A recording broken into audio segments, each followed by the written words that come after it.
Liverpool FC Trinidad and Tobago Fanbase presents LFC Podcast, where local fans have their say and never walk alone.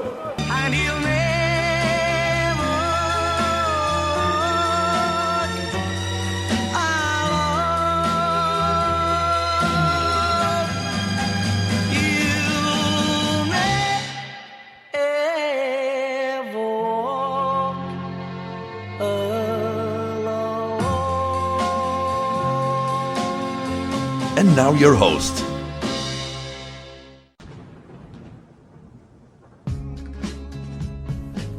Hello, good afternoon, listeners, and welcome to the third edition of the Liverpool Trinidad and Tobago Fanbase podcast. I'm your host, Collis Felix.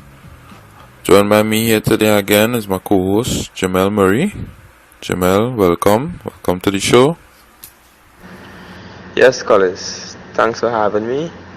My name again is Jimmel Murray, and before we get into the show, I just want to say thanks to all the listeners and all the people that showed support for this podcast. Right? Just a few reminders. I want to tell the listeners out there to follow the page on Twitter at LFC T&T Fans. They could join the group on Facebook, which is Liverpool FC T&T Fanbase, right? And I ain't really have much to say. Well, Collis, you could take it from here. Okay, thanks again for joining us, listeners, and Jimmel. What we wanted to touch base on today was the match versus Aston Villa. Well, as you may know, we were on a 2-week international break, so we weren't able to bring the podcast to you as frequent as we would have liked, right? Concerning the victory over Spurs, I don't think we did a podcast on that, but we might touch base on it tonight. Right, so what we want to talk about today, the game versus Aston Villa. Well, a sturdy Aston Villa defense, which we ultimately lost the game 1-0 today. Right, Jimmel, I want to get your thoughts on the game today. Right, some of the positives to go forward in the midweek game that we have. What do you think we took from this game today? Yeah, Collis and listeners. First things first, I don't want to make any excuses for the team, right? That's the first point, right? My second point is Aston Villa is a team. They have a good run against Liverpool and especially in Anfield, right? If you look at the past 3 fixtures, I should say 2, sorry. The past 2 fixtures, they beat us 3-1. I think Benteke scored 2 in that game, and I think Fireman got the other goal. And when they came last season, it ended up in a 2-2 draw, and it was down 2-0, sorry. It was down 2-0, right? Looking at the game today, the game would have been different if Aston Villa didn't get the go-ahead goal, and obviously the goal was it was lucky, right?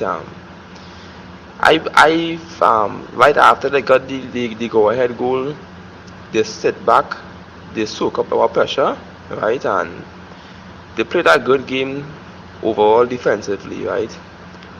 I would say I could say that this team Aston Villa played today and the way they played was at Chelsea from last season, right? When Chelsea got the go-ahead goal, unfortunately from Gerrard's slip, Chelsea, they sit back and they soak up the pressure, right? This time around against Aston Villa, we had more options going forward, right? And we didn't look too bad going forward. It's just that the chances didn't come our way, right? And the chances that did come, we didn't take it, right? And obviously, we just came off a win against Tottenham. We won 3-0 at White Hart Lane. And from that win, we went straight into our international break which was I find was unfortunate because we got some injuries to Sturridge, to Allen, right? Johnson was injured before, Flanagan was injured before, right? The thing is that when they come off of a win like that, especially away, to not play football for 2 weeks straight, right?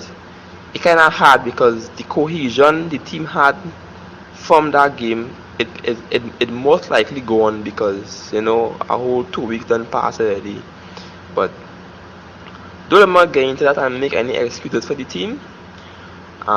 We played good. I watched the game. Right? And it hard to point fingers at anybody or at any individual because we all played good. We all played a good game. It's just that it was unfortunate to get the goal. Unfortunate. I can't point fingers at nobody and say, well, this man played mess. He didn't play good. Everybody put an effort, right? Everybody put an effort. It's just that Aston Villa was good defensively. And another thing too is that I believe Aston Villa should have played that game with 10 men because in the early the referee didn't see it. And I'm not sure if the linesman didn't see it also. But there was an incident when I believe it was Hutton or Senderos that clipped Balotelli while he was making that one going forward off the ball. In my opinion, that's a straight red card, but obviously the referee didn't see it. But fair play to Aston Villa, they came, they got the go-ahead goal, they sit back, they soak up the pressure, they played a good game defensively. So concerning this team going into the game against Tuesday, I don't have no worries. Watching the team go ahead Tuesday. Please go up because I see some things today in this game against Aston Villa, and it looking good. So that is all I want to say about that for now. Okay, thanks for that, Jimmel. Some interesting points you brought across there.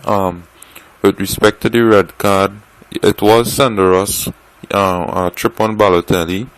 I honestly believe the referee probably didn't see the incident, so I can't really, chastise him for it. Right? As with the linesman, I'm not too sure because, as we know, the linesman's job is to watch the line of the defense to see where the play is. But we don't want to get into that, right? Positives from the game was that we really tried to attack, playing against a team that parked the bus for generally most of the game. We weren't strangers to that kind of football. As Jimmel rightfully said, we played Chelsea last season where they employed the park the bus system and we couldn't break them down, which was similar today. We couldn't break Aston Villa down. They were very defensively solid and I must commend them on that, right? I think the overall game we played wasn't that bad, to be honest. We had chances to score. We had a lot of the ball actually. I was looking at the stats. It read something like 69% ball possession. What I did notice also was that the fullbacks were getting forward a lot. And we were basically in Aston Villa's half for most of the game. So we were attacking the game. We were just really unlucky not to get the goal. But eventually we would learn how to approach games like this as the season go along. So I'm not too really concerned. As for defensive performances, we were really unlucky to get that goal of the set piece. And I don't want to really point fingers at anybody, but it seems to me that almost every game we seem to be getting hard luck goals. So I would think that the concentration would go, it would increase over the period of time. So I ain't really be too concerned about that. As for individual performances, the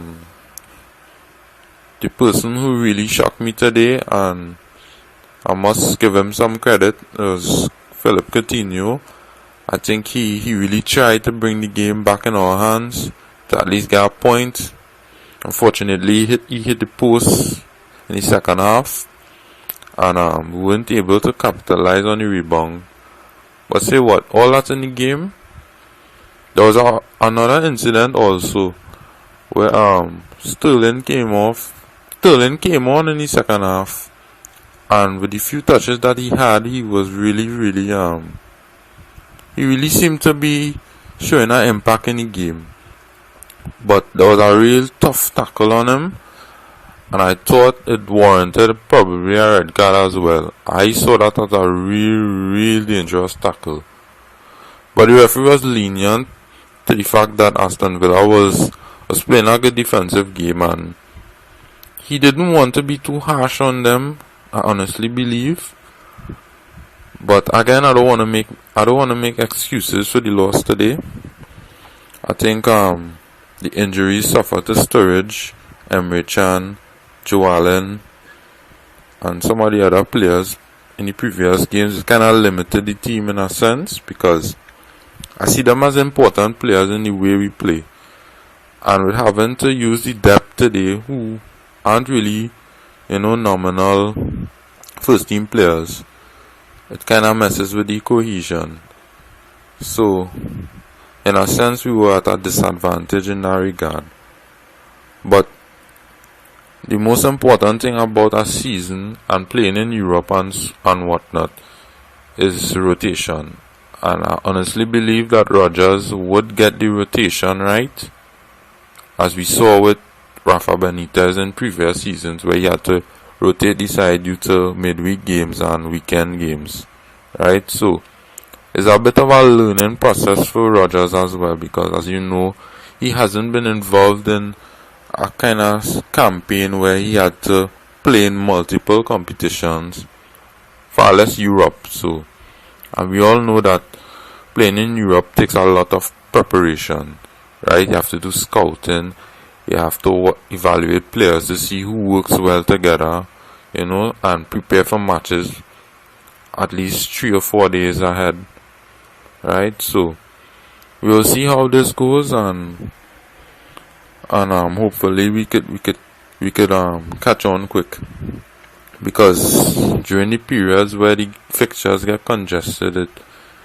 really kind of worrying to know that you can't really find who could play together and get the best players out on the pitch for the start of the games and get a positive result. So it'll be interesting to see how well he would work that tactic into the fixtures that we have coming up.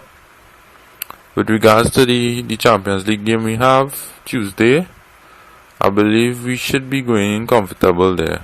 I would trust that they did their homework on Ludogorets and that we approach the game the right way, right?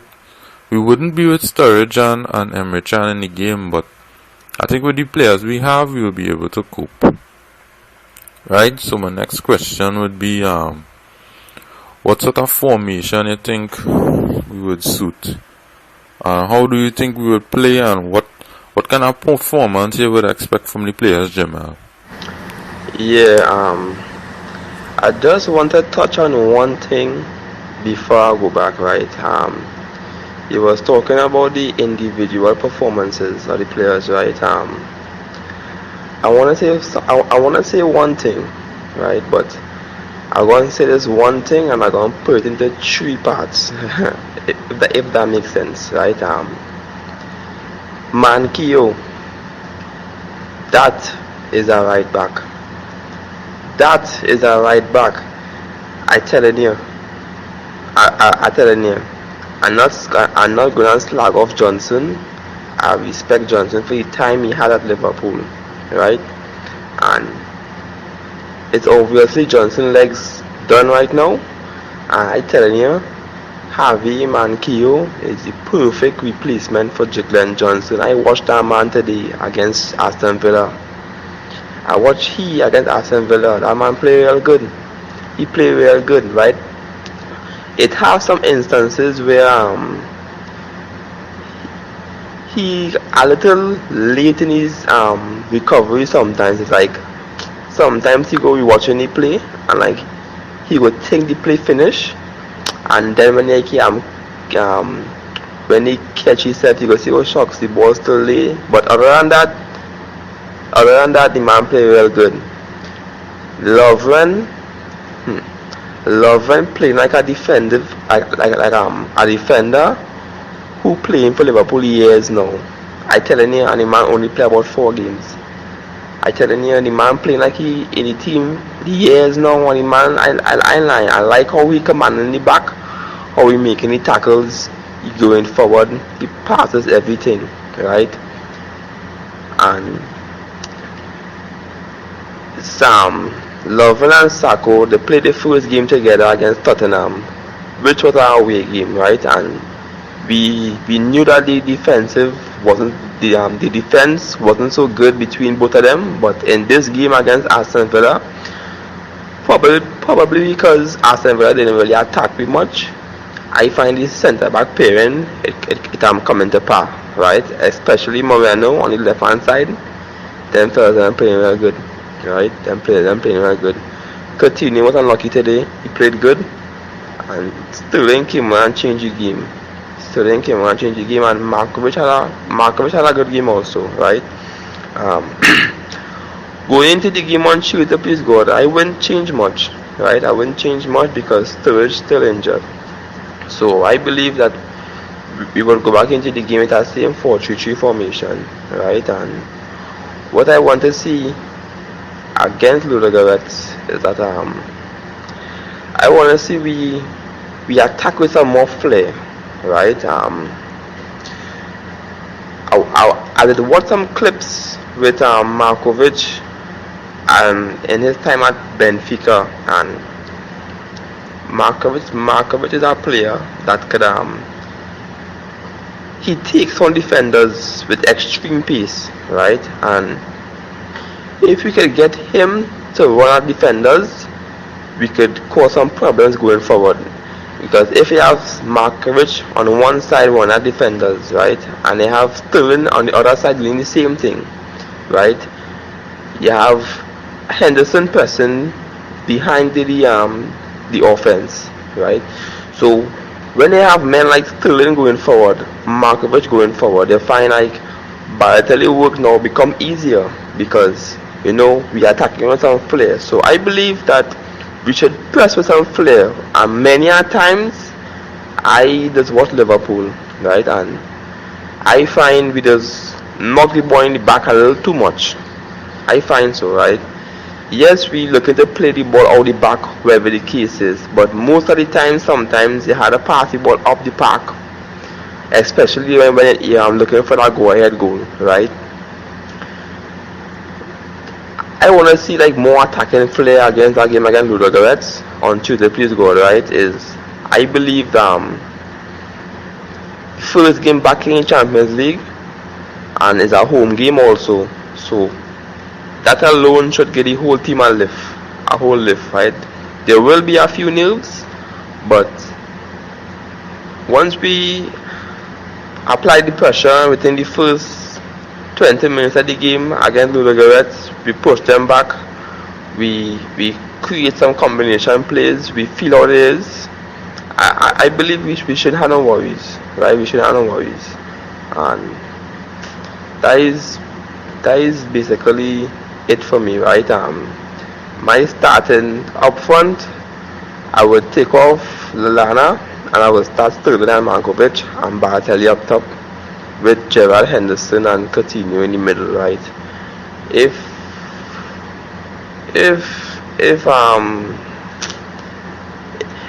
Lucas don't play, well, I would leave Coutinho on the field, but other than that, I don't really have no worries. I believe we should go with the same team that played against Aston Villa today and just take all Lallana and put in Sterling, and we should be good to go. Okay, so interesting observation there by Jimmel. Thanks for that. My honest take on the game that we have against Ludogorets midweek is that yes, we should go with the same formation. Mainly being that we don't really want to change things too much, right? You want to settle on one thing and go with that. The Only thing that would be most helpful in that game is if we get the right match preparation. Right? We know the game is Tuesday. I'm not sure how much of a training session they will get done on Monday because they play that game today and they rest maybe a day and then they might do a light session on Monday, right? So we want to get a light training in going into the game, right? It'll be interesting to hear what Brendan Rodgers has to say in the press conference going into a game like this, as this is his first official match in the Champions League, right?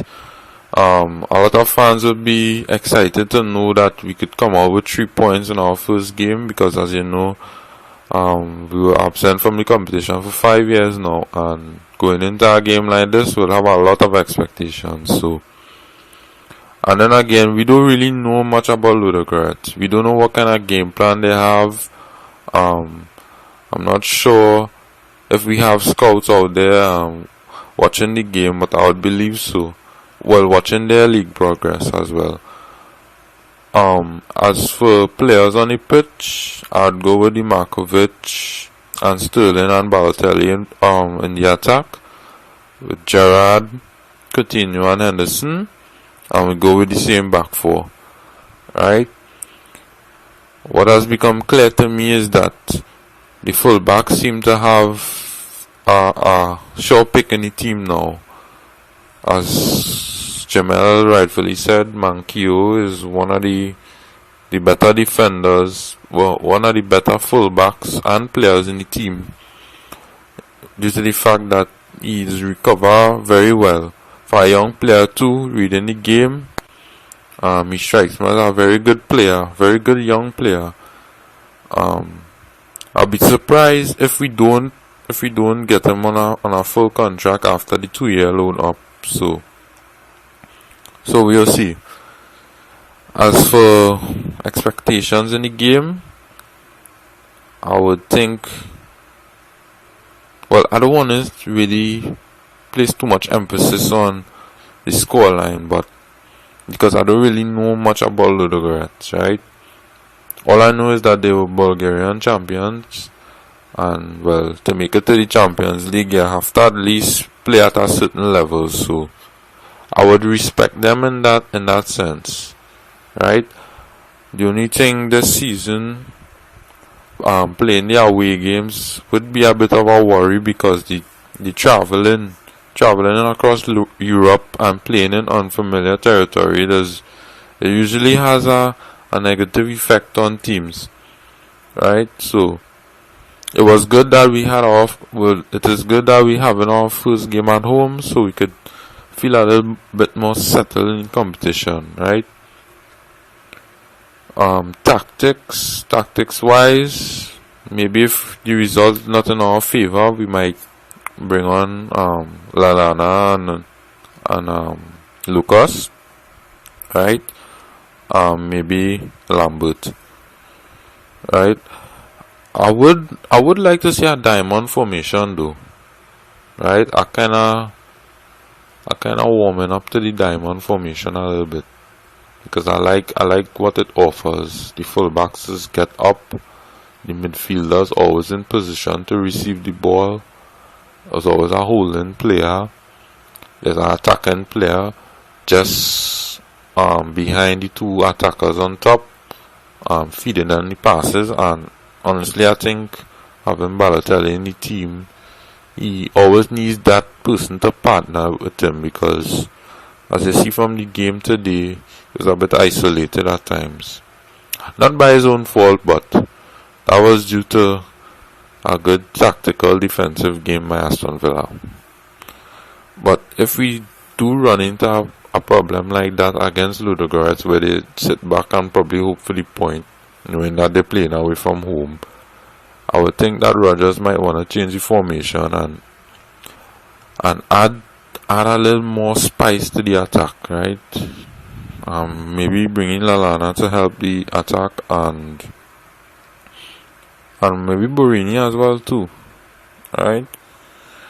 And interesting as we mentioned Borini, Bernie, it was kind of good that he stayed after all, because as you see, the options up front kind of limited. And this season, I think having all the choices on cards is a real important thing, because you never know what could happen in a season, right?